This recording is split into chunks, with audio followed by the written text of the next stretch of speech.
So Senegal wins the African Cup of Nations for the second time, beating Morocco in the final. This was the theater of the bizarre to me. To see that whole escapade with taking the goalkeeper's towel, Senegal. I don't know if anybody saw this and saw the videos. I'm sure a lot of you guys did. I never saw anything like this in my life, and the referee does nothing about it.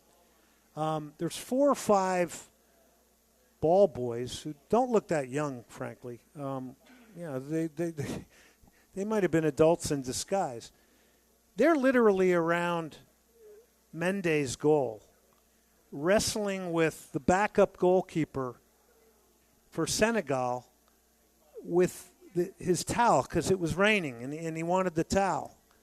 They're messing with his equipment, and this guy's trying to concentrate on playing, and all this stuff's going on around him pretty consistently throughout the game.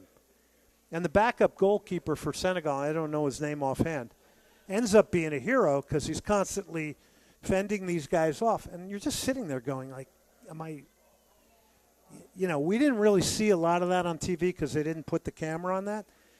But when you watch this after the game, they didn't put it on the problem with the Senegal fans either and security after some of the calls.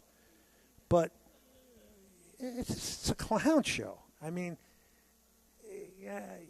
you just can't even believe it. I mean, you can't believe that anybody thinks this is sporting and in the realm of sportsmanship, and the fact that nobody does anything about it.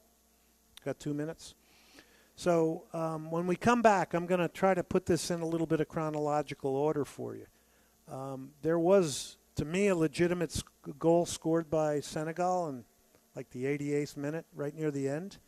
And then they get the penalty. And we'll go through it, and you can hear the commentators talk about it a little bit. But, I mean, just when you think they're maybe turning the corner.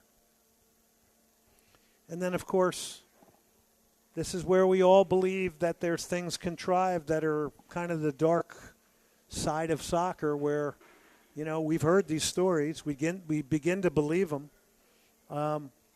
But this was bad. Morocco loses a lot of luster on this one, the way they hosted this. And we've been all singing their praises because they've invested in the sport. Their youth national teams have done very, very well. They were the first African country to get to a semifinal of a World Cup in Qatar. And you lose a little respect now. Sorry, that's the way I am. You got to prove it. I mean, that was disgraceful what they were trying to do to the Senegalese. And there's a lot more behind it. There's other things coming out here today about lack of security for them. These guys landed there, I think, on a commercial flight. Had to walk through the airport. There was no security. I mean, it was insane. I mean, they were rushed by people.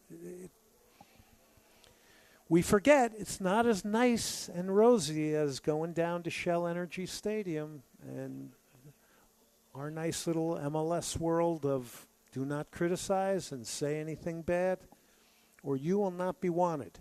And that's the bottom line. You care about it, you're passionate about it, and you want to challenge a few things, goodbye. We're going to take a break, right? Soccer Matters, ESPN 97.5, presented by the Daspit Law Firm, daspitlaw.com. John and his firm, personal injury attorneys. 713 call now, daspitlaw.com. I also do want to give a great shout-out here to Andrew Mitchum. He will do one of our rejoins tonight like he did the last time, so I'm putting the pressure on him. He's going to do the rejoin and welcome us back to his empire here at Senate Avenue Brewing. If you're out and about on the town, 16,000 Dillard. It's really easy. It's right off the freeway. We've got swag, which is stuff we all get from the office.